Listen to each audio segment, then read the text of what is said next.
তো বন্ধুরা বাড়ির বাগানে চলে এসেছি। আর আজকে বাড়ির বাগান থেকে একটা বড় সাইজের মানকচু তুলবো।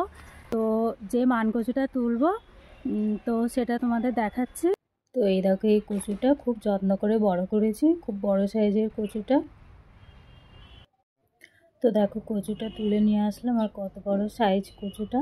তো দুদিন আমি রোদ খাইয়েছি কচুটা। তো বেশি রোদ খাওয়াতে হয়নি, কারণ আমাদের বাড়ির কচু খুবই ভালো। আর দেখো কত বড় সাইজটা হয়েছে। তো কচুটা এবার কাটবো, কেটে করবো তরকারি চিংড়ি দিয়ে। তো দেখো কেটে নিলাম, আর ভেতরটা দেখো একদম মিহি, কত সুন্দর, একটু সুতো সুতো হবে না গো। তো কচুটা এবার কুচো কুচো করে কেটে নেব। তো কুচো কুচো করে কেটে নেওয়া হয়ে গেল। আর দেখো কত সুন্দর কালারটা হয়েছে, একেবারে দুধের মতন সাদা, মনে হচ্ছে যেন পনিরের পিস। দেখো ছানার পনির, দেখো। আর ঠিক এরকম সাইজ করেই কেটেছি, তো একদম দুধের মতন সাদা হয়েছে। আর এর সঙ্গে রয়েছে দেশি চিংড়ি, একদম জমে যাবে তরকারিটা। দেখো চিংড়িগুলো কত সুন্দর কালার। এই দেখো সবুজ রঙের একটা কালো কালো দেশি চিংড়ি। তো এই দিয়ে রান্না করলে খুবই স্বাদ হবে।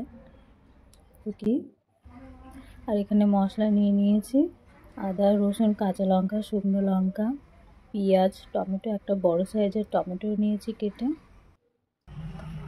তো এবার এগুলো প্রেসার কুকারে সিদ্ধ করে নেব।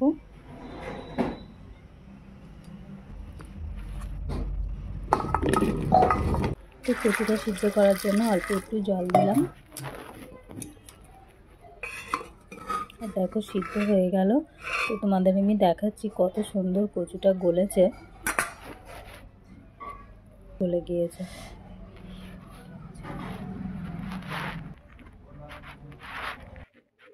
আর মশলা নিয়েছি গোটা জিরে কাঁচা লঙ্কা আদা রসুন শুকনো লঙ্কা কাঁচা লঙ্কা। তো মশলাটা আবার বেটে নেব।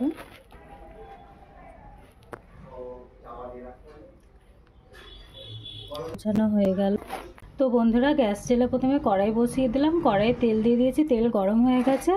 এবার দিশি কুচো চিংড়িগুলো ভেজে নেব।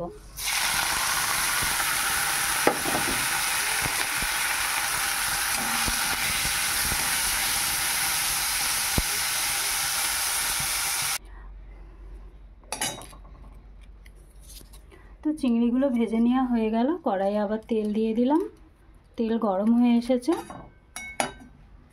দিয়ে দিলাম একটা তেজপাতা, দিয়ে দিচ্ছি কুচিয়ে রাখা পেঁয়াজ,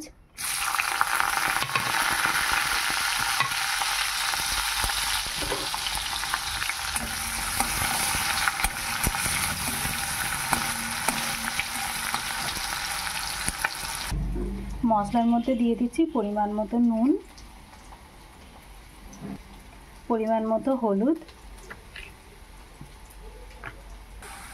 এবার আমি দিয়ে দিচ্ছি মশলা।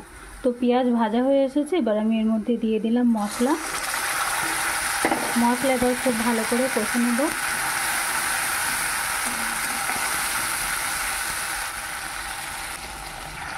দিয়ে দিচ্ছি কেটে রাখা টমেটো।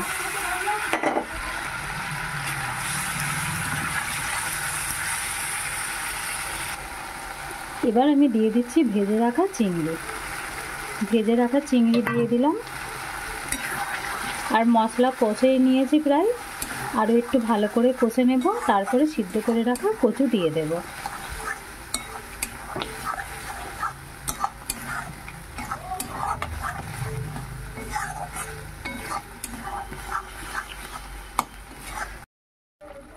তো বন্ধুরা মশলা খুব ভালো করে কষে নিলাম, আর দেখো তেল থেকে মশলা ছেড়ে গেছে। এবার আমি সিদ্ধ করে রাখা কচু দিয়ে দেব।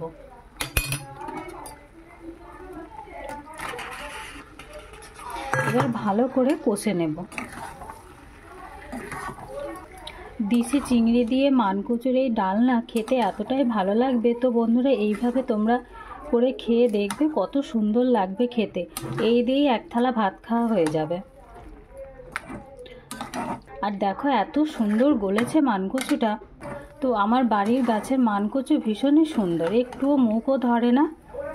যার জন্য এইরকমভাবে তরকারিও বানিয়ে খাওয়া যায়, তারপরে ভাতের মধ্যে দিয়ে সিদ্ধ করে খাওয়া যায়। ভালো করে কষে নিয়ে তো ভালো করে কষে নেওয়া হয়ে গেল। এটা রান্নাতে কিন্তু লঙ্কার ঝালটা কিন্তু একটু বেশি দিতে হবে, আর একটু ঝালটা বেশি হলে পরে খেতেও খুব সুন্দর হবে। তো রান্না হয়ে গেল, এবার আমি নামাবো। তো তার আগে আমি দিয়ে দিচ্ছি একটু গরম মশলা। এবার ভালো করে মিশিয়ে নেব।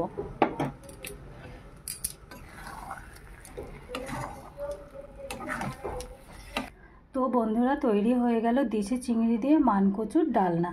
তো বন্ধুরা, ভিডিওটা ভালো লাগলে একটা লাইক করে দিও আর কমেন্টে। বন্ধুরা, আজকে এই পর্যন্ত। পরের দিন আবারও তোমাদের সঙ্গে আসবো, আবারও একটা নতুন রেসিপি নিয়ে। সুস্থ থাকো, ভালো থাকো।